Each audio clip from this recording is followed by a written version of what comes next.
రవితేజను మనం ఇప్పటి వరకు చూసిన విధానం ఒకటైతే, ఇరుముడిలో చూస్తున్న రవితేజ మాత్రం పూర్తిగా మరోలా ఉన్నాడు. హలో గైస్, ఈరోజు మనం మాట్లాడుకోబోయేది మాస్ మహారాజా రవితేజ శివ నిర్వాణ కాంబినేషన్లో వస్తున్న ఇరుముడి ట్రైలర్ గురించి. ముందుగా ఈ సినిమా గురించి ఒక విషయం చెప్పాలి.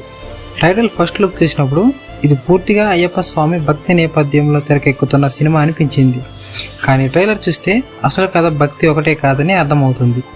ఇక్కడ అసలు ఎమోషన్, ఒక తండ్రి తన కూతురి మధ్య ఉన్న బంధం. రవితేజ పాత్రను చూస్తే ఒకప్పుడు చాలా కఠినమైన జీవితాన్ని చూసిన వ్యక్తిలా కనిపిస్తున్నాడు.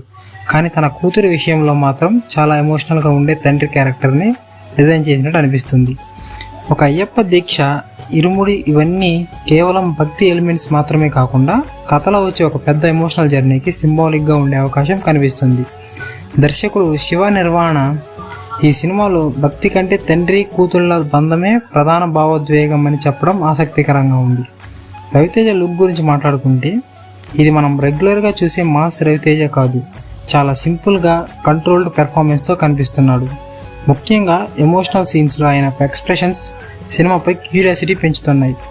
ఇక ప్రియా భవానీ శంకర్ కావేరి అనే పాత్రలో కనిపిస్తుంది. ఆమె పాత్ర కూడా ఈ ఫ్యామిలీ ఎమోషనల్ చాలా కీలకంగా ఉండేలా కనిపిస్తుంది. ట్రైలర్లో మరో ఆసక్తికరమైన విషయం ఏంటంటే, సినిమా పూర్తిగా ఫ్యామిలీ డ్రామాలా మొదలయ్యి తర్వాత యాక్షన్ వైపు టర్న్ అయ్యే ఛాన్స్ కనిపిస్తుంది.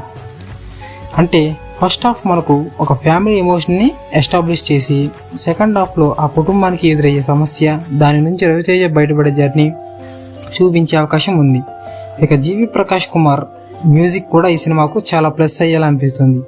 ముఖ్యంగా భక్తి, ఎమోషన్, యాక్షన్ ఈ మూడు వేరువేరు యాడ్స్ని మ్యూజిక్ ద్వారా క్యారీ చేయడానికి స్కోప్ ఉంది. మొత్తానికి ఇరుముడి ట్రైలర్ చూసిన తర్వాత నాకు అనిపించింది ఒకటే, ఇది రవితేజ మరో రొటీన్ సినిమా అయితే కాదు. శివ నిర్వాణ తన మార్క్ ఎమోషన్ని రవితేజ మాస్ ఇమేజ్తో కలిపితే సినిమా చాలా కొత్త ఎక్స్పీరియన్స్ ఇచ్చే అవకాశం ఉంది. అయితే అసలు ప్రశ్న, ఈ తండ్రి కూతుళ్ళ కథ ప్రేక్షకుల హృదయాన్ని ఎంతవరకు టచ్ చేస్తుంది? అది సినిమా రిలీజ్ అయిన తర్వాతే తెలుస్తుంది. ఈ మూవీ ఆగస్ట్ 21న రిలీజ్ అవుతుంది. ప్రస్తుతానికి మాత్రం ట్రైలర్ మీద మంచి అంచనాలు ఏర్పడ్డాయి. మీకు ఇరుముడి ట్రైలర్ ఎలా అనిపించింది? రవితేజ కెరియర్లో ఇది ఒక మంచి కంబ్యాక్ అవుతుందని అనుకుంటున్నారా? మీ ఒపీనియన్ కామెంట్ చేయండి. ఇలాంటి Telugu movie reviews and trailers breakdowns కోసం మన ఛానల్ని సబ్స్క్రైబ్ చేసుకోండి.